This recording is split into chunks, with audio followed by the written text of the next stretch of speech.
9%를 위한 김윤경의 생생경제 시작합니다. 안녕하십니까, 김윤경입니다. 한국은행이 연 2.5%인 기존금리를 그대로 유지를 하기로 결정을 했습니다. 6개월째 제자리인데요. 물론 금리를 꼭 내려야 되는 것이 옳은 것은 아니고 그것이 부양만도 아니지만은 지금 또 민간 소비나 설비 투자도 풀리지 않고 있는데, 그리고 또 재정 정책도 계속해서 확장이 되고 있는데 동결했다라고 하니까 어쩐지 좀 이런 의미는 아니겠지만 얼어붙는다, 이런 느낌이 좀 드는 게 무리일까요? 그런 생각이 좀 들었습니다. 그리고 알바생들 고생이 참 많습니다. 청소년들 힘들게 일을 시키면서 노동관계법을 지키지 않는 프랜차이즈 영업점들이 많다고 합니다. 어려서 쉽고 그래서 또 싸게 내 맘대로 부리는 것은 아닌지, 이런 생각이 좀 들었는데, 우리나라 빅맥 가격이 상대적으로 좀 낮은 편이라고 합니다. 근데 빅맥 하나 사 먹으려고 하면은 알바로 치면은 48분을 뛰어야 된다, 이런 조사도 나왔습니다. 물론 남의 돈 벌기가 쉽지는 않습니다만은 어떤 건지 이 알바 환경, 이 얘기를 한번 좀 나눠보도록 하겠습니다. 그리고 어제 준비했다가 한러 정상회담 기자회견 생중계 때문에 전해드리지 못했던 내용이 있었는데요. 정부가 가입을 해야 되나 말아야 되나 고민하고 있는 환태평양 경제 동반자 협정 TPP에 관해서 전문가를 통해서 상세한 내용을 알아보도록 하겠습니다. 11월 14일 목요일 김윤경의 생생경제 1부 시작하겠습니다.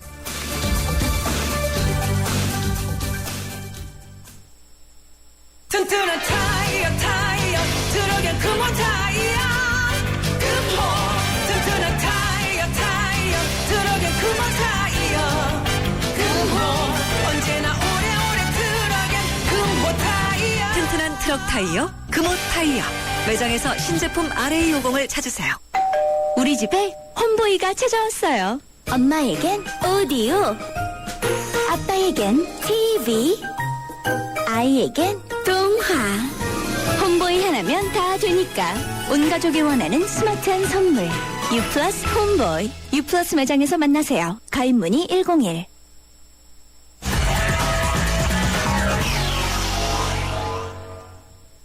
예, 오늘의 증시 동향을 한번 알아보도록 하겠습니다. BS 투자증권 리서치센터의 투자전략부 홍승표 부장님 연결돼 있습니다. 홍 부장님 안녕하십니까? 예, 안녕하세요. 예, 오늘 시장 어땠나요? 예, 어제 1.6%나 하락했던 코스피였지만 네. 오늘은 소폭이나마 상승할 수 있었습니다. 오늘 코스피는 어제보다 0.2% 상승한 1967.56포인트를 기록을 했습니다. 오늘 밤 미국 연방준비제도 이사회 차기의장으로 지명된 자넷 옐런의 인준 청문회가 예정되어 있는데요. 옐런 차기 의장 지명자는 청문회에서 기조연설을 통해서 미국 경제 성장세를 지속 가능하기 위해서 양적 완화 정책을 유지하겠다는 입장을 표명할 것으로 기대된 점, 이 점이 오늘 코스피의 상승 전환을 가능하게 해준 요인이었다고 볼 수 있습니다. 네.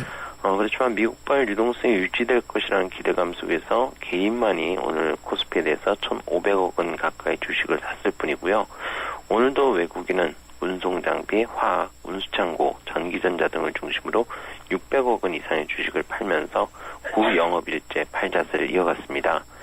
그리고 국내기관 역시 증권, 운송장비, 보험, 전기전자, 건설 등을 중심으로 800억 원 이상의 주식을 팔면서 2영업일 연속 팔자세를 이어갔습니다. 업종별로는 다소 좀 등락이 엇갈렸는데요. 증권, 건설, 통신, 은행, 음식료, 기계, 의약품 등이 하락했고, 유통, 비금속 광물, 종이목재, 전기전자, 섬유복업 등은 상승했습니다. 네, 그럼 오늘 시장에서 그래도 좀 눈에 띄는 움직임을 보였던 종목이 있다면은 어떤 종목이 있을까요? 예, 현대상성과 위메이드 좀 상반된 행보를 보였는데요. 네. 오늘 이 두 종목에 대해서 말씀을 드리겠습니다. 어제 있었던 우리나라와 러시아의 정상회담과 관련해서 수혜가 되는 현대상선은 오늘 2.27% 상승을 했습니다. 네. 어제 양국 간 정상회담에서 러시아 철도공사와 북한 나진항이 지난 2008년 라손콘트란스라는 합작회사를 설립해서 추진하는 러북 합작 사업인 나진 하산 프로젝트에 우리 기업이 참여하는 내용의 양해 각서를 체결을 했습니다. 이에 따라서 현대상사는 포스코, 코레일과 함께 러시아 철도공사가 보유하고 있는 라손 콘트란스의 지분을 인수하는 형태로 이 사업에 참여할 예정으로 알려지면서 오늘 그 2% 상승에 그쳤지만은 장중에는 4% 이상 상승하기도 했었습니다. 네. 반면 그 게임 관련주인 위메이드는 좋지 못했었는데요. 네. 최근 게임 관련주들 같은 경우는 사회적으로 게임 중독법 제정과 관련해서 논란이 일면서 주가도 별로 좋지 못했었습니다. 이런 와중에 또 실적마저도 시원치 않아서 이중고에 처하는 모습이었는데요.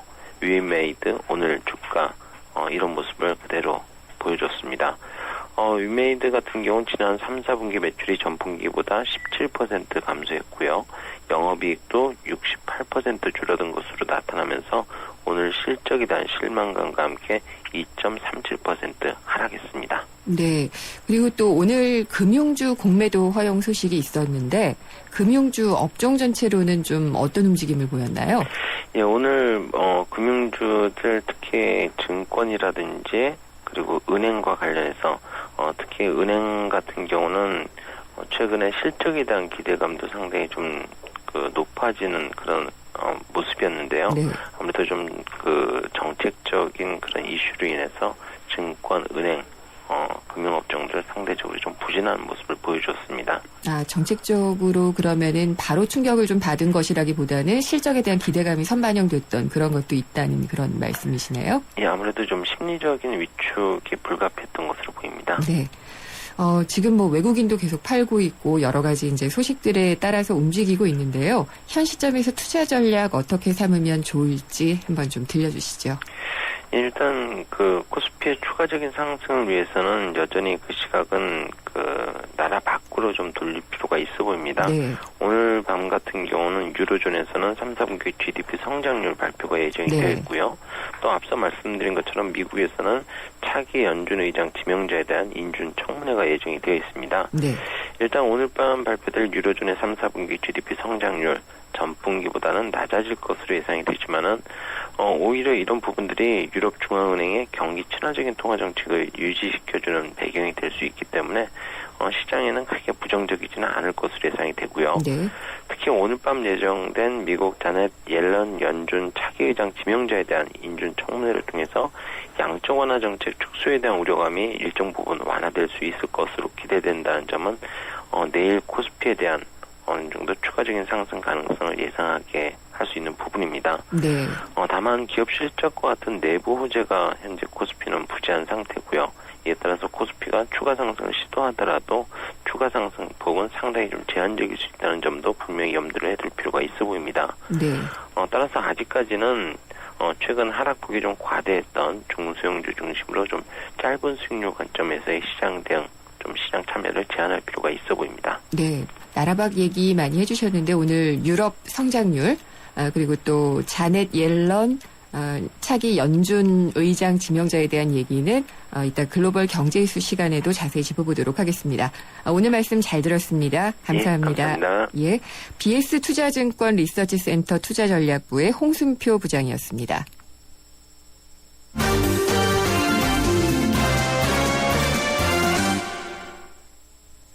예, 오늘의 경제 뉴스 정리해 보겠습니다. 한국일보 이성철 산업부장 연결합니다. 안녕하십니까? 안녕하세요. 네. 제가 서두에도 말씀드렸지만은 금리 예상을 어긋나지 않고 동결됐네요. 네, 그렇습니다. 아무래도 미국의 양적 완화 축소 문제가 네. 아직은 좀 불투명한 상태고, 네. 그러다 보니까 경기가 회복되는 측면 또 불확실성의 측면 두 가지가 이제 공존을 하고 있다 보니까 네. 금통에도 예상했던 대로 동결을 했고 아마 이 동결 기조가 미국의 양적 완화 이 축소 프로그램이 아주 가시적으로 나타나기 전까지는 네. 상당 기간 이어지지 않겠는가 이렇게 예상이 됩니다. 네. 금통위가 끝나고 나서 김종수 한국은행 총재가 이제 기자간담회를 가졌는데요. 오늘은 환율에 대한 얘기가 많았습니다. 네. 한 10월 말쯤이었죠. 미국 그 당시에 재무부가 의회에 제출한 이제 환율 보고서에서 네. 우리나라의 환율 문제를 지적을 했죠. 주작국인 것처럼 네, 마치 예. 그렇습니다. 이 우리나라 원화가 한국의 기초 여건 펀더멘털에 비춰볼 때 저평가돼 있다. 네. 쉽게 말해서 환율이 더 절상, 그러니까 네. 더 내려가야 된다 이런 식으로 좀 얘기를 했습니다. 원화 가치가 올라갈 필요가 있다. 예. 그렇습니다. 그래서 이 부분에 대해서 이제 오늘 김중수 총재가 좀 우회적으로 반박을 했는데요. 네. 우리나라가 지금 많이 경상수지 흑자가 나고 있는데 이 흑자는 환율 때문이 아니다. 원화가 저평가돼 있어서 뭐 흑자가 나는 절대 그런 건 아니다. 이런 식으로 좀 우회적으로 얘기를 네. 했습니다.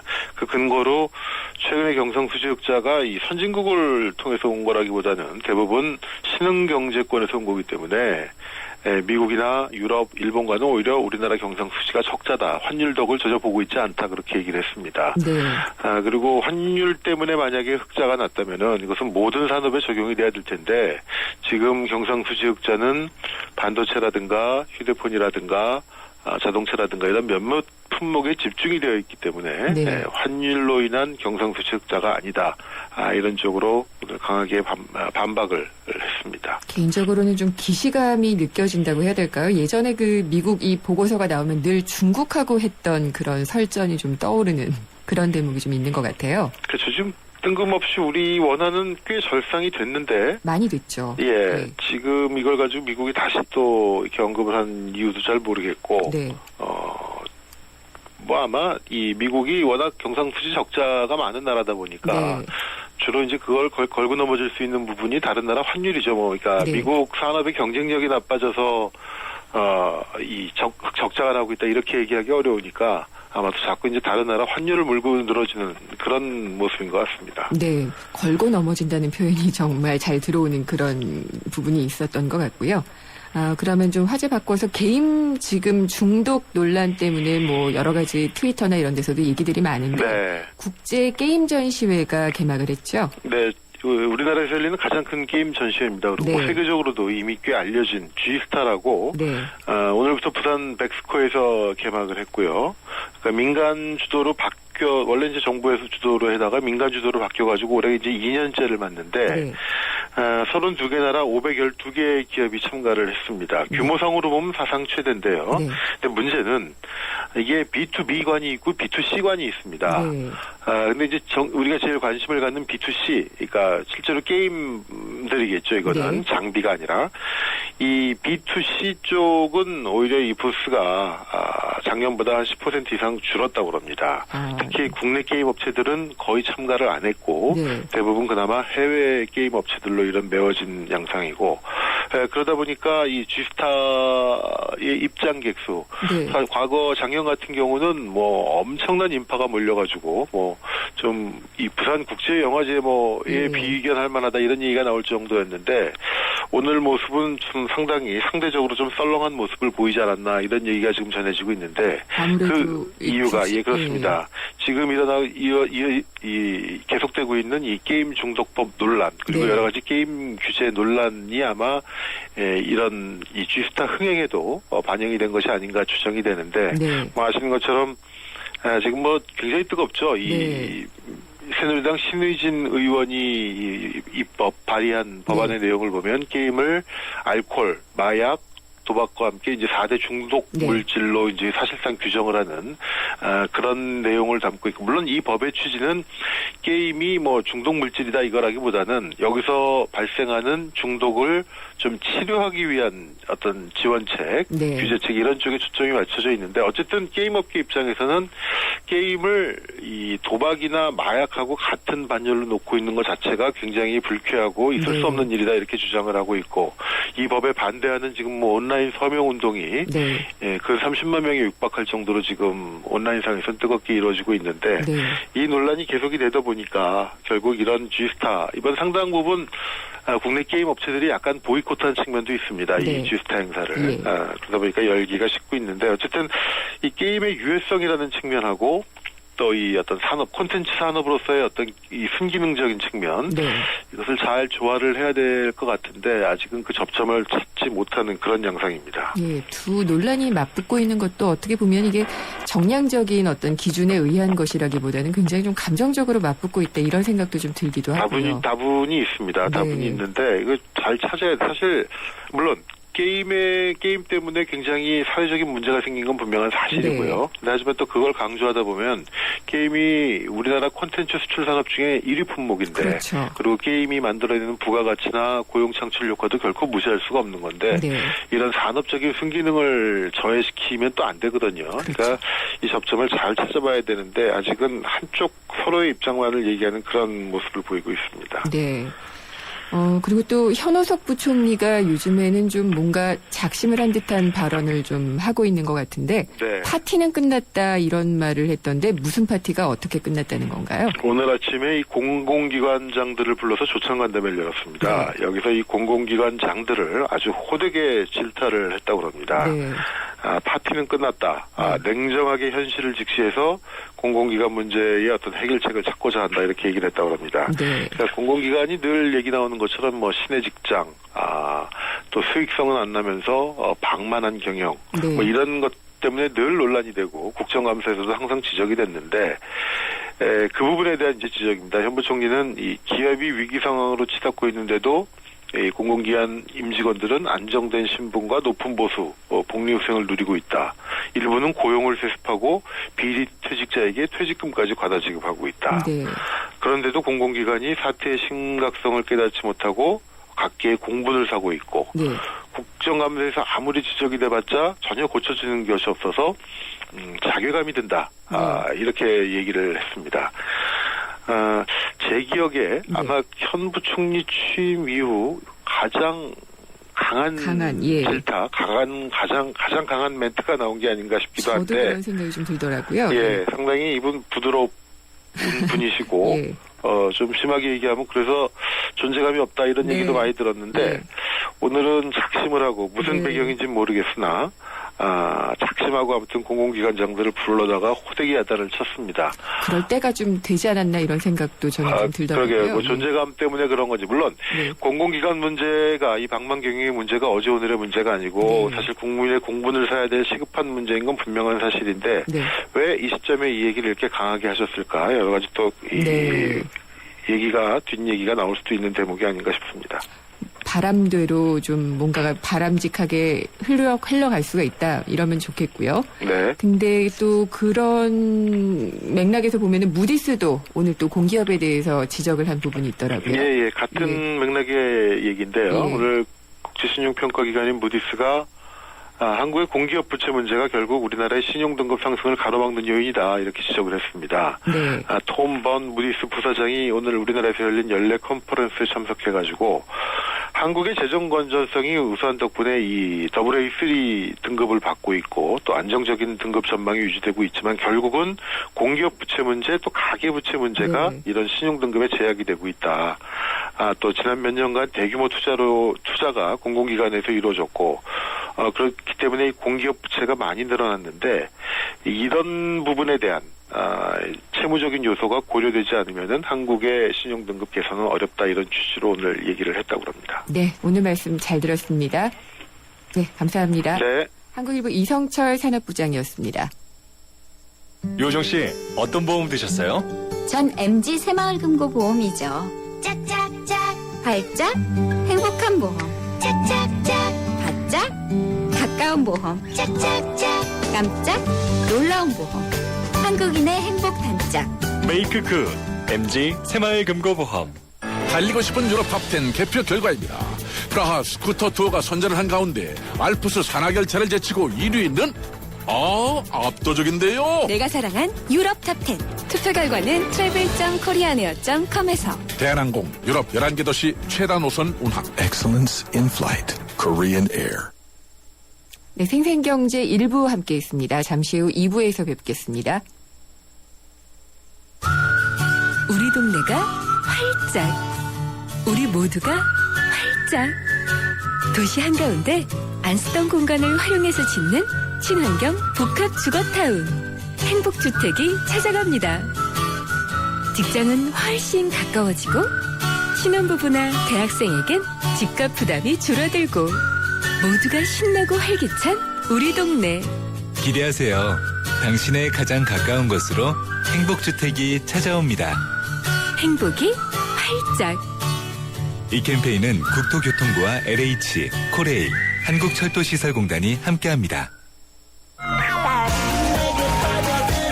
문화인사 60인이 선정한 올해 콘서트 1위, 올해 최다 도시 공연 황익동원 1위, 저력의 가왕 조용필 그가 돌아온다. 11월 30일과 12월 1일 인천 삼산월드체육관을 시작으로 12월 13일부터 15일까지 서울 올림픽공원 체조경기장 그리고 부산과 대구에서 여러분을 만납니다. 2014 조용필 전국 투어 콘서트 헬로 앵콜 공연. 티켓 예매는 인터파크 1544-1555.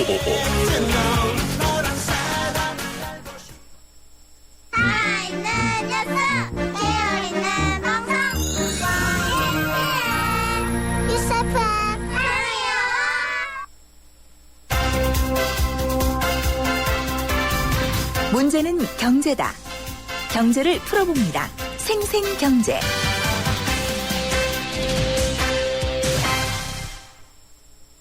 세상의 베이스가 되다 포스코 협찬으로 김윤경의 YTN 생생경제 2부 시작하겠습니다.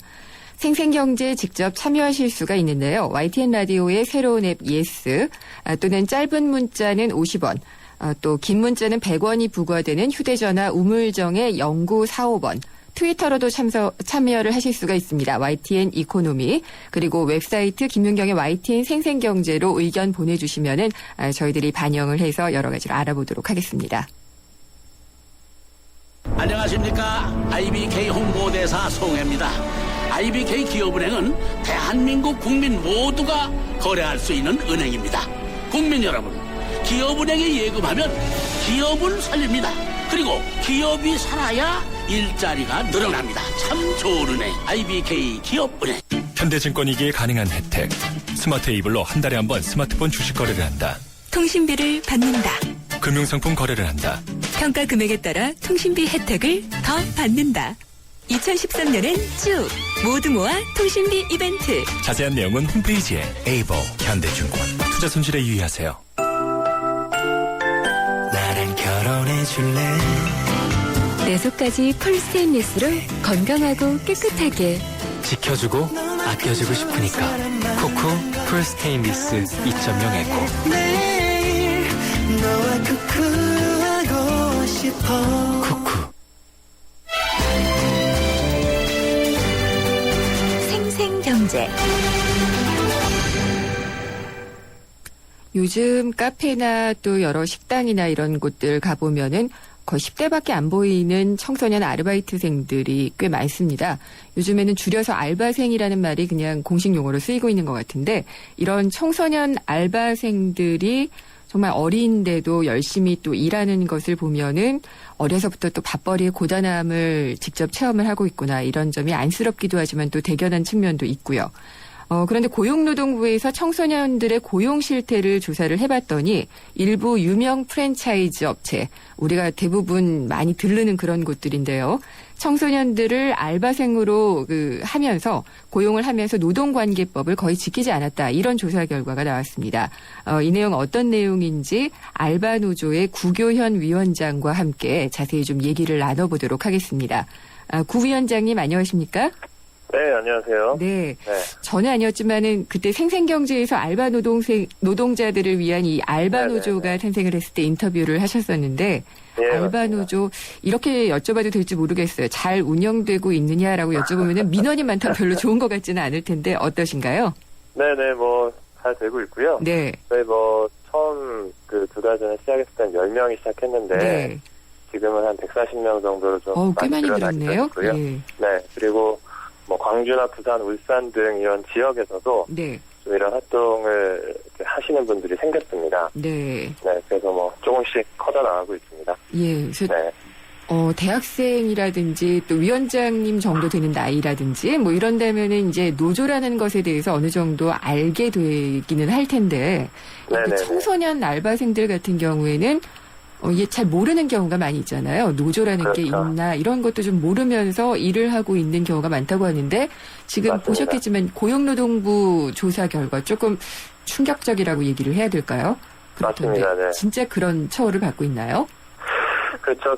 전반적으로 알바들의 근로 상황도 굉장히 열악한데 그 중에 또 청소년들은 더더욱 열악한 이런 상황이고요. 네. 특히 이게 참 굉장히 안 좋은 관행인데, 나이가 어리다는 이유로 이렇게 뭐 차별하거나 무시하거나, 네. 심지어는 뭐 저희 상담 들어온 사례 중에는 사장님이 때리는 경우도 있었어요. 말 안 듣는다고. 예. 뭐 이런 경우까지 나타나고 있어서, 네. 참 사회적으로 너무 심각한 문제고, 이 대책에 대해서 함께 고민해 봐야 된다, 뭐 이런 생각입니다. 때리기까지 한다는 거는 좀 노예도 아니고요. 거의 뭐 고용주와 예. 그렇죠. 거의 그렇게 보시는 것 같아요. 그래서 심지어는 이 청소년들도 요새 조금씩 정보가 알려져가지고 이를테면 주휴수당이나 이런 것들이 있다. 내가 받을 수 있다 이런 걸 알고 사장님한테 우리는 왜 이런 거 안 주세요? 이렇게 얘기를 했는데 그냥 이제 이런 거 대든다. 이렇게 생각하셔가지고 또 그럴 거면 나가라. 이렇게 하시거나 폭행까지는 아니었는데 아무튼 좀 맞아가지고 좀 너무 억울하다 이런 상담을 한 사례들도 있었습니다. 그래요? 그러면 지금 한 100여 명 정도로 노조원이 늘어났다고 말씀을 하셨는데 청소년 알바생들도 그럼 노조에 가입을 하거나 이런 경우가 있습니까? 네, 아주 많지는 않은데요. 네. 지금 이를테면 학교 밖 청소년들이라든지 이런 분들은 이제 실제 또 생계를 위해서 알바를 하고 있기 때문에 이분들 중에 이제 몇 분이 지금 이제 가입을 해서 함께 이제 조합 활동을 하고 있습니다. 네. 그러니까 아무래도 이게 청소년이다 보니까 어리니까 내 맘대로 해도 된다는 그런 인식이 좀 강하지 않나 이런 생각이 좀 드는데요. 네네네. 노동관계법 위반한 것들 어떤 사례들이 있는 것으로 나타났죠? 일단 고용노동부에서 조사한 결과에 따르면 이제 근로조건 명시 위반이라고 하는데 그 근로계약 시에 근로계약서를 제대로 쓰지 않았다거나 아니면 썼는데도 그냥 몇 시간 일하는지 얼마 받는지 이런 것들을 제대로 기입하지 않고 그냥 구두로만 이야기를 했다든가 이런 경우들이 좀 많았고 최저임금 안 지키고 법정 수당 지급하지 않고 이런 임금체불 사례도 여전히 많았고 또 성희롱 예방교육 이런 사건들이 또 계속 일어나고 있기 때문에 성희롱 예방교육 중요한데 이거 실시하지 않았다 이런 경우들도 많이 있었습니다. 네.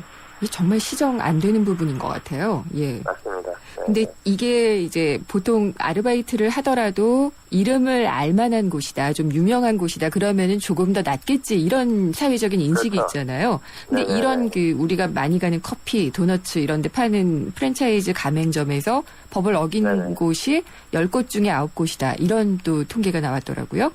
예, 원래 이제 노동부에서 해마다 2차례 알바 현장 근로감독 실태를 발표하시는데요. 저희가 이번에는 좀 대기업 프랜차이즈들이 실제로 얼마나 법을 잘 안 지키고 있는지 이걸 좀 밝혀야 된다. 이런 이제 요청을 좀 드렸고, 그런 것들이 좀 수용이 되어서 이번에 이제 브랜드별로 쭉 나와본 겁니다. 근데 아니나 다를까 법 위반율이 너무나 심각한 상황이고요. 가장 높게 나타난 이 브랜드 같은 경우는 거의 모든 매장에서 법을 다 안 지키고 있는 이런 것으로 나타나기도 했습니다. 그래서 저희가 듣기로도 노동부 관계자들도 이 통계를 정리하고 나서 좀 놀랬다고 하더라고요. 이 정도로 심각할 줄은 몰랐다. 이런 반응이 있었다고 합니다. 위원장님도 대기업 계열에서도 또 알바를 하셨었잖아요. 네네, 맞습니다. 그쪽에서도 상당히 좀 많이 고용하고 있는데 그런 것들 좀 보신 적도 있으신가요? 딱 제가 일했던 매장에서는 그 문제가 일어나지 않았는데요. 저는 이렇게 다행스럽게도 본사가 직접 운영하는 직영점에서 일했습니다. 그러면 이제 본사에서 계속 관리를 하거든요. 근데 지금 이 법 위반율이 가장 많이 나타나고 있는 곳들은 다 사실은 대부분 가맹점들에서 나타나고 있습니다. 그래서 이 가맹점들에 대한 문제를 어떻게 처리해야 되냐 이게 중요한 화두가 된 것 같아요. 근데 그렇게 되면은 본사에서 이건 가맹점주 잘못이다 이렇게 좀 넘기게 되는 경우가 많이 있죠. 그렇죠. 현행법상으로는 아무튼 가맹점의 점주님들이 고용주기 때문에 근로계약의 당사자니까 그분들에게 아무튼 체불임금이 있다거나 이렇게 직접적으로 그분들이 책임져야 되는 문제이기는 한데요. 근데 지금 만들어져 있는 이 법이 지금 프랜차이즈 시장이 어마어마하게 성장해서 이 대기업 프랜차이즈들이 뭐 한 통계에 따르면 대한민국 GDP의 10%를 차지할 만큼 어마어마하게 성장했거든요. 네. 거기에 대부분이 또 가맹점입니다. 그렇죠. 직영점은 거의 없어요. 예. 그리고 거기에 수많은 알바 노동자들이 일하고 있고 네. 그러면 이제 이 현실이 반영된 어떤 법률이 필요한 건데 본사에서도 네. 규율을 하고 관리를 해야 되고 어떤 책임을 져야 되는 네. 이 법이 필요한데 이 현행법에서는 그런 건 존재하지 않는 거죠.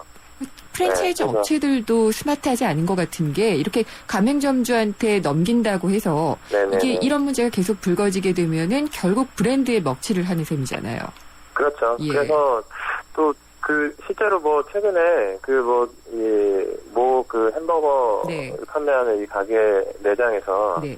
배달하던 알바 노동자가 네. 뭐 햄버거에서 침을 뱉어가지고 아, 예, 들었습니다. 이 예. 논란이 있었잖아요. 네. 그러니까 그러면서 그 브랜드 이미지 상당히 깎였는데 네. 실제 그 고객을 응대하는 사람들은 다 알바 노동자들이란 말이죠. 네. 이들이 어떤 마인드를 가지고 일하는가에 따라서 네. 실제 그 브랜드 이미지가 더 살 수도 있고 네. 아니면 더 죽을 수도 있는 이런 굉장히 중요한 요소인데 어떻게 이런 문제들을 그렇게 방치하고 있는가. 네. 참 저는 상식적으로도 좀 납득이 안 된다 이런 생각이 듭니다. 예, 저도 그런 생각이 드는데 소비자 네. 입장에서는 우리가 그 브랜드를 만나는 게 바로 또 이제 알바생들을 통해서 만나게 그렇죠. 되는 경우가 대부분이니까요. 네네네. 근데 이게 맞습니다. 최저임금 위반만 해도 한 해 2만 건이다. 이거 상당히 많던데. 근데 네네. 여기에서 형사 처벌을 받는 그런 경우를 봤더니 10건이다. 그래서 제가 수치를 잘못 봤나 해서 다시 한번 봤는데요.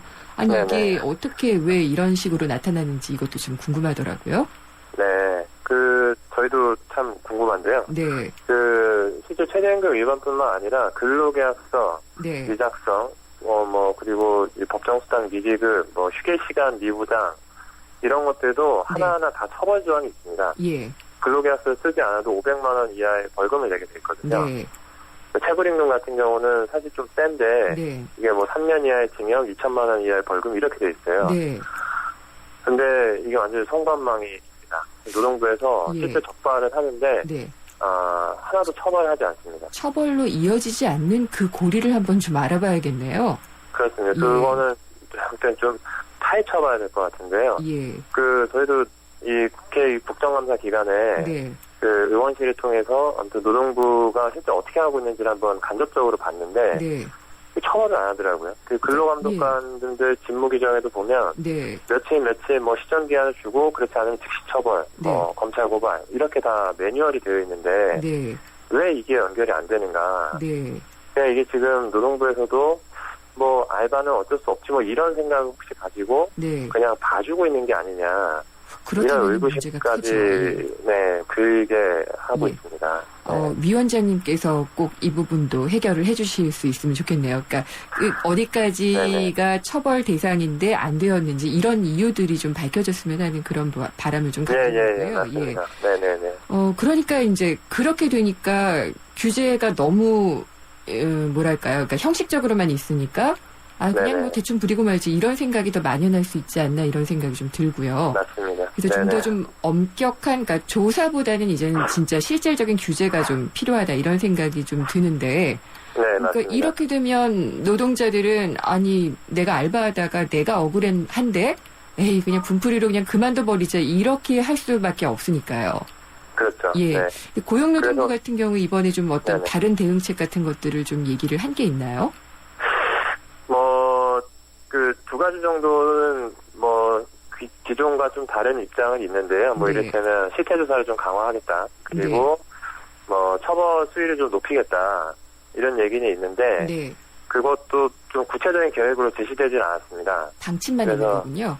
네네. 그래서 좀 약간 좀 아무튼 믿기가 좀 어렵지 않나 이런 생각이 들고요. 네. 그리고 실제 그래서 노동부가 이 문제를 해결할 의사가 있다면 네.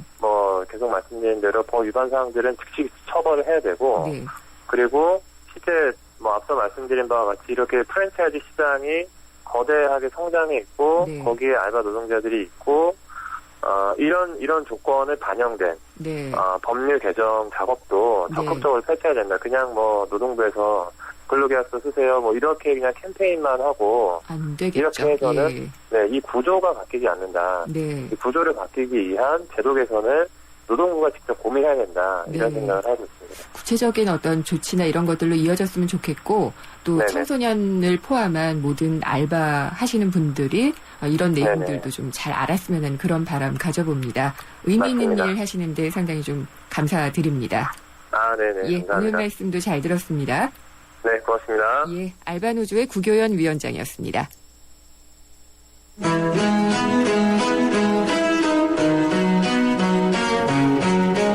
생생경제 금요기획.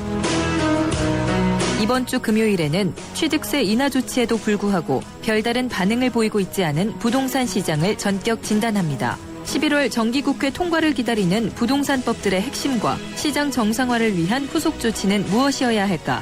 전문가들과 현실적인 대담을 나눠봅니다.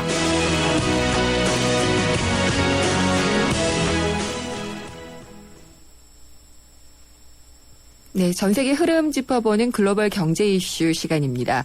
연합인포맥스의 이장원 부장 연결돼 있습니다. 안녕하십니까?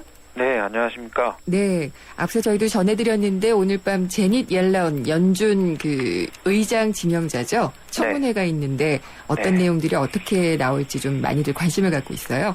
예, 일단 제일 큰 관심은 취임하고 나서 앞으로 통화 정책을 어떻게 가져갈 것이냐. 네. 여기 가장 큰 관심이고요. 일단 미국 테이퍼링, 양적 완화 축소에 대해서 옐런이 어떤 입장을 가지고 있는가 하는 게 이제 가장 중요한 문제일 수 있고, 최근 상황을 보면 미국에서는 12월에 양적 완화 축소를 할 수 있다. 이런 얘기가 나오고 있고요. 왜냐하면 미국 경제 지표가 예상과 달리 계속 좋게 나오고 있고, 또 가장 중요하게 봤던 고용 지표가 아주 선전한 것으로 드러났기 때문에 얼마 전 발표된 10월 신규 취업자 수는 20만 명, 예상했던 12만 명보다 훨씬 높게 나왔고, 그래서 애초에 이제 10월에 이제 연방정부 셧다운이 있었는데, 이거 이제 후유증으로 연내 테이퍼링이 좀 불가능하다, 이렇게 이제 봤었는데, 이제는 연내 테이퍼링도 가능하다. 이렇게 좀 의견이 모아지고 있고요. 이런 상황에서 과연 옐런이 미국 상황, 경제 상황에 대해서 낙관적으로 평가를 한다면, 말 그대로 이제 조기 테이퍼링 전망이 부당할 수 있는데, 그래서 이제 말 한마디 한마디에 전 세계가 좀 주목하고 있습니다. 근데 테이퍼링이라는 게 언제까지 안 할 수도 없는 것이고, 그래서 이제 시점이 중요한 것이기는 할 텐데, 워낙, 이 옐런은 예전부터 이제 비둘기파로 유명했던 그런 분이라서 좀 기대감들을 많이 갖고 있는 것 같은데요. 연설문이 미리 공개가 됐다고 하던데 어떤 내용들 담겨 있었나요? 예, 원래 이제 청문회는 내일 새벽에 이제 열리게 되고요. 오늘 밤부터 이제 시작이 되죠. 그리고 거기에서 발표할 연설문이 하루 앞서서 오늘 이제 새벽에 이제 나온 건데, 여기 이제 나온 발언을 좀 보면 옐런이 테이퍼링에 대해서 어떻게 생각하고 있는지 그런 시각을 좀 읽을 수 있습니다. 사실상 테이퍼링보다는 현재 정책이죠. 양적 완화, 경기 부양 기조를 좀 더 유지하는 데 무게를 둘 것으로 예상이 되고 있고요. 잠깐 좀 발언을 좀 소개를 드리면, 옐런 지명자가 나는 경기 회복을 지원하는 것이 통화 정책을 더 정상적인 접근으로 되돌리는 확실한 길이라고 믿는다. 미국 경제가 강하게 회복하면 테이퍼링 같은 정책에 대한 의존도를 줄일 수 있다. 이렇게 얘기를 했는데, 결국은 이제 경기 회복이 확실하게 드러날 때까지는 테이퍼링 같은 정책 변화가 바람직하지 않다. 이런 쪽으로 좀 해석을 하고 있고요. 월가에서 경제 상황이 아직까지 좀 기대에 미치지 못하고 있다. 그래서 미국 경제 지표가 개선되고 있다는 더 많은 증거가 필요하다. 이렇게 얘기를 했습니다. 고용 말고도 조금 다른 지표를 더 보겠다. 이런 말로 좀 해석을 할 수도 있겠네요. 예, 전반적인 경제 상황을 좀 더 보고 확실한 어떤 회복의 시그널이 나와야지만 테이퍼링을 하겠다. 그런 의미로 좀 읽히고 있고요. 사실 이제 옐런이 말씀하신 대로 비둘기파로 분류되고 있어서 조기 테이퍼링을 하지 않을 것이라는 시각이 그동안 많았는데, 요번에 나온 연설문에서 이런 점들이 이제 확실하게 좀 드러나고 있고요.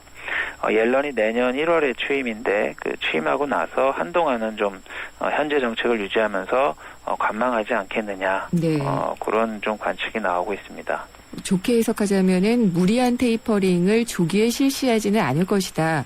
라고 하면서 어느 정도는 좀 증시의 힘을 당분간 좀 실어질 수 있는 그런 내용이 좀 기대가 되고 있는 걸로 봐도 될 것 같습니다. 예, 그리고 이게 이제 장중, 그러니까 미국 시장이 열리고 있는 중에 옐런 청문회가 이제 그 시작이 되고, 네. 그리고 그게 이제 실시간으로 방송을 타서 전달이 되기 때문에 이 말 한마디 한마디에 따라서 시장이 흔들릴 수 있고, 네. 그렇기 때문에 굉장히 좀 조심스럽게 말을 할 것으로 예상이 됩니다. 네.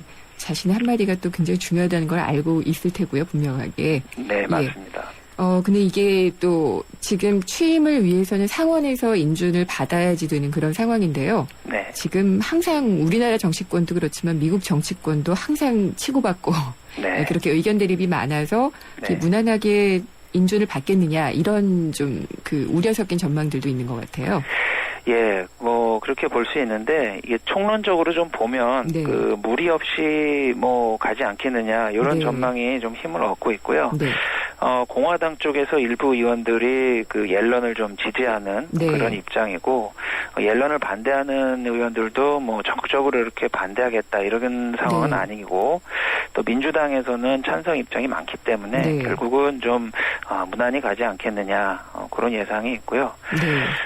사실 이제 여야를 막론하고 그동안 그 서머스 옐런 구도에서 네. 서머스에 대해서는 반대가 많았는데 네. 옐런은 그 대안으로 이제 선택이 됐기 때문에 옐런까지 반대하면은 말 그대로 이제 정치권 전체가 이제 네. 그 비난을 받는 상황이 될 수 있고요. 네. 공화당 같은 경우에는 이제 오바마 정권이랑 그동안 각을 세우면서 연준 의장 후보에 대해서도 정치적 이슈화를 많이 시도했는데 네. 서머스가 이제 자진 사퇴한 이후에는 그런 동력이 좀 많이 사라진 상태고요. 상원 인준 투표에 들어가면 결국은 좀 통과될 가능성이 높은 것으로 보이고, 네.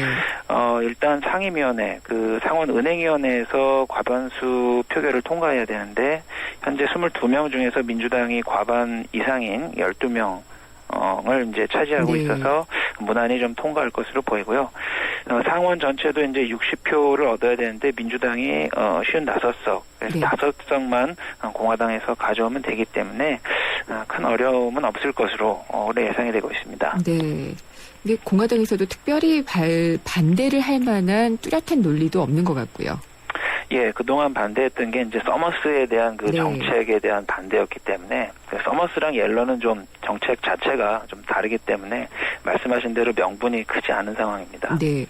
미국은 그러면은 당분간 무리한 양적 완화 거두기, 그러니까 이제 돈풀기를 다시 또 끌어들이는 것에는 나서지 않을 수도 있을 것 같다. 이런 예상은 드는데 또 유럽 중앙은행 같은 경우에 금리를 또 내리기도 했고요.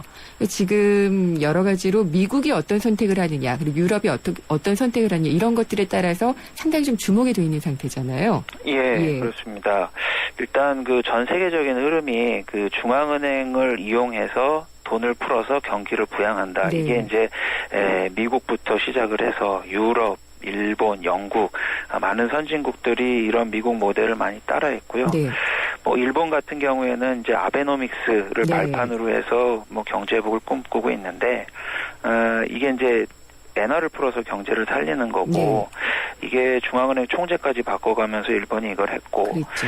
또 유럽 같은 경우에는 최근에 금리를 인하를 했고 네. 또 유로화 풀어서 유럽 경제를 살리기 위해서 여러 가지 조치를 하고 있고 영국은 캐나다 출신 그 마크 카니를 네. 이제 총재로 모셔와가지고 경제성장 모델을 설계하고 있는 그런 상황이고요. 네. 또 페루나 체코 이런 신흥국들도 이런 모델을 막 따라하고 있는데 만약에 이제 미국이 말씀하신 대로 돈풀기를 중단하거나 멈추게 되면 다른 나라에서도 이 모델을 또 참고를 해서 언제 출구 전략을 쓸 것이냐 네. 이런 걸 좀 참고할 것 같고요.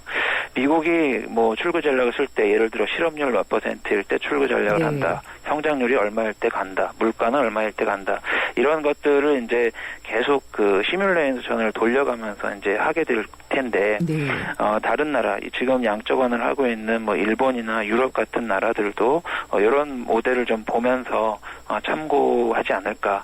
미국의 사례를 많이 좀 참고할 것으로 예상이 되고 있습니다. 네, 위기가 시작되기도 했고 또 그걸 또 무마하기 위한 조치가 시작되기도 했던 곳이 또 미국인 만큼 네. 계속 또 미국을 따라가게 되지 않을까 이런 생각이 좀 들기는 합니다. 예, 오늘 말씀 잘 들었습니다. 감사합니다. 네, 감사합니다. 예, 연합인포맥스의 이장원 부장이었습니다. 모카골드. 준기야, 다른 건 왜 이 맛이 안 날까? 상현 선배, 손 좀 줘봐요. 원두? 원두 좋아진 거 느껴져요? 더 좋은 원두로 더 맛있어진 모카골드가 시작됩니다. 맛있다. 맛있는 커피의 황금 비율, 맥심 모카골드. 지섭씨, 맛있는 김장 준비 됐죠? 절이고 무치고 김치 한 입. 첫 맛은 내가, 깊은 맛은 김치가. 뽀뽀로 답해주고픈 김치 한 입. 첫 맛은 내가. 깊은 맛은 김치가. 위메프 바람 분다 신상 자켓 싸게 사고프다 위메프 세카야시 우리 자기 최신 디카 사고프다 위메프 무료 배송 5% 적립, 200% 최저가 보상까지. 이승기, 이서진도 쇼핑은 위맵. 자세한 내용은 홈페이지를 참조하세요. 4시 뉴스 듣고 생생경제 3부 시작하겠습니다. 3부에서는 어제 못 들려드렸는데요. 미국이 지금 극도의 보안 속에서 진행하고 있는 TPP, 환태평양 경제 동반자 협정에 대해서 자세히 알아보도록 하겠습니다. 위키리크스가 TPP 합의문 초안 중에서 지식재산권 부분을 입수를 해서 공개를 했다. 이런 소식이 오후에 전해지기도 했었는데 우리가 과연 지금 TPP에 뛰어들어야 되는 건지 아직은 신중해야 되는 건지 전문가와 함께 얘기를 나눠보겠습니다. 3부에서 뵙겠습니다.